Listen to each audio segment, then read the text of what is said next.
Assalamualaikum warahmatullahi wabarakatuh. Berjumpa kembali di channel Kamar Sato, bukan Kamar Soto. Oke, untuk konten kali ini saya akan sedikit memberikan tips dari Kamar Sato tentunya ya, dan berdasarkan pengalaman saya pribadi.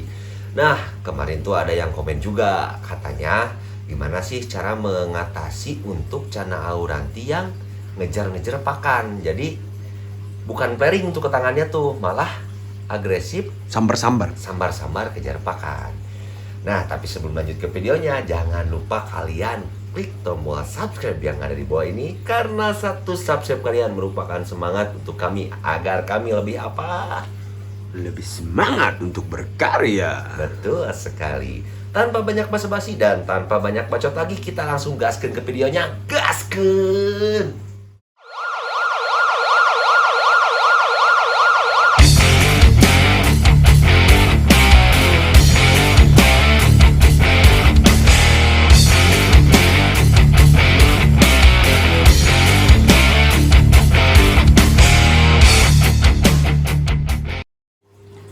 Nah, sekarang kita lanjut ke pembahasan kita, yaitu mengenai Cana Auranti yang susah flaring, malah dia tuh cenderung sambar-sambar makan ya. Biasanya contohnya ikan yang sambar-sambar makan itu gimana ya? Ini enggak, biasanya dia sambar-sambar sih. Kayak maru lah, kayak maru. Kayak maru gitu. Ketika kita kasih tangan tuh dia nggak ada posisi ngedok seperti ini.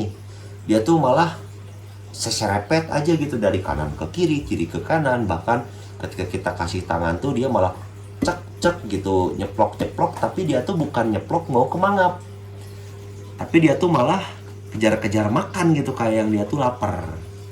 Nah, sekarang saya mau mencoba berbagi tips lagi, gimana sih cara menanggulangi ikan-ikan yang sambar makan seperti itu, sampai ikan itu tuh mau respon ke tangan, sampai bahkan dia tuh flaring ke tangan ya.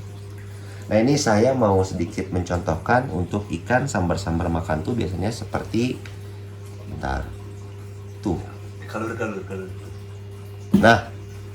Nah, ini ikan sambar-sambar makan ya. Beda dengan ikan flaring. Tuh. Meskipun dia gerakannya cepat, kalau misalkan dia flaring, beda gitu. Tetap ngedok. Walaupun gerakannya dia tuh dari kanan ke kiri, dari kiri ke kanan. Tapi dia posisi kepalanya tuh ngedok. Kalau misalkan emang ikan itu bukan flaring, bukan sambar-sambar makanan.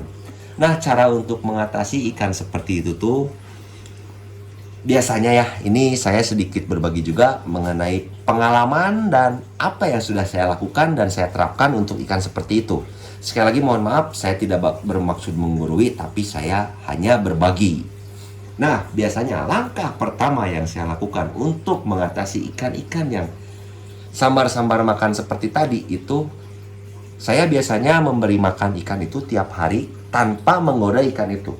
Jadi kalau misalkan kita mau memberi makan ikan, menggunakan pakannya itu terserah ya, mau misalkan kalian mau kasih makan ulat Hongkong, kasih makan jangkrik, kasih makan katak, ataupun makanan lainnya.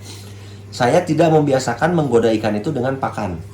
Contohnya seperti ini nih, saya nggak membiasakan ikannya itu digoda seperti ini. Misalkan ini makanannya ya, tuh ulat Hongkong, tapi kita goda dulu seperti ini. Nah, untuk kasus ikan yang seperti itu saya tidak melakukan hal itu, tapi saya langsung masukin aja gitu untuk makanannya.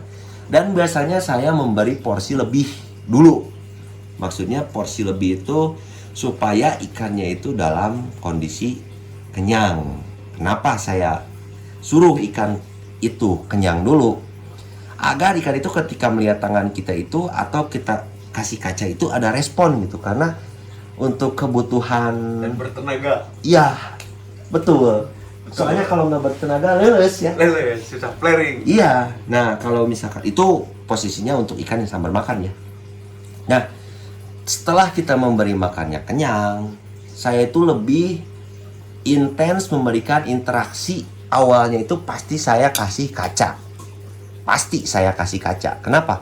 Karena untuk ikan yang sambar-sambar makan itu biasanya respon ke tangannya itu udah nggak ada. Maksudnya udah nggak ada tuh, udah nggak ada hasrat ingin flaring ke tangan. Karena dia menganggap bahwa tangan kita itu makanan. Nah, kalau misalkan ikan kalian itu udah mau flaring lagi ke kaca, terus ikannya maksudnya melupakan bahwa tangan itu makanan dia gitu. Nah, ketika kita kasih kaca, ikannya mau flaring, kita ganti tangan. Dan terus berlanjut cara itu sampai ikannya itu benar-benar ketika dia ketemu tangan kita itu, dia itu udah langsung posisinya flaring lagi, bukan sambar-sambar kayak tadi gitu. Nah, terus setelah itu bisa juga kalian siasati dengan cara, kan kalau misalkan ikan sambar-sambar kaca tuh posisinya dikasih tangan seperti ini tuh pasti susuruduk ya, lurus dan enggak miring. Nah, biasanya saya siasati dengan saya mengepalkan tangan saya dengan posisi tangan yang enggak terlalu dekat dengan kaca. Kalau dalam artiannya tuh saya mencari fokus ikan tersebut. Anjay, fokus. Anjay. Nah, seperti ini kita kasih tangan sampai dia betul bener-bener konsentrasi. Dia sampai lihat tangan kita itu sebagai musuh dia. Nah, terus seperti ini. Dan nanti kita biasakan tarik tangan kita ke belakang, ke depan lagi, terus geser ke kanan, geser ke kanan, geser ke kiri. Tapi untuk naona sih lalaunan gitu. Jadi Kecepatan. untuk kecepatannya itu jangan set. Otomatis kalau ikan-ikan sambar tangan itu semakin kita cepat memberikan respon tangan, maka ikan itu semakin suka dan ikan itu semakin seserebat. Nah, kenapa saya bilang harus pelan-pelan? Karena kembali lagi kita mencari fokus ikan tersebut. Anjay. Nah, seperti itulah kira-kira untuk penanganannya. Dan nanti ketika ikan kalian itu mau flaring lagi, terus udah sedikit demi sedikit hilang sambar pakannya, nah kalian juga bisa kurangi porsi makannya, bisa kalian puasakan lagi dengan harapan agar ikan itu kembali ke anatomi dan bentuk terbaiknya. Karena untuk ikan auranti sendiri anatomi itu sangat penting ya. Kalau misalkan ikan gondrong dengan posisi tubuh yang gendut, itu juga nggak akan kelihatan gondrong. Jadi dari situlah kita mulai mempuasakan ikan, memberi makan ikan dengan normal. Nah, itu dilakukan ketika ikan kalian sudah tidak sambar-sambar makanan. Nah, misalkan kalau ada lagi yang bertanya, itu bisa dilakukan berapa hari, atau itu treatment sampai ikannya nggak sambar-sambar makan itu bisa berapa hari? Nah, karena ikan itu setiap ikan beda karakter dan beda semuanya gitu, sama aja kayak manusia, beda orang ya beda sifat ya. Itu saya nggak bisa bilang berapa hari, berapa minggu, berapa bulan ya. Itu kembali lagi ke ikannya dan karakter ikannya masing-masing. Jadi yang penting dalam perawatan ikan itu kalian harus tetap konsisten, dan kalian juga sayangi ikan kalian seperti kalian menyayangi anak kalian sendiri. Dan tetap sabar. Iya, sabar itu nomor utama, nomor kedua. Nomor satu itu konsisten. Oh, iya.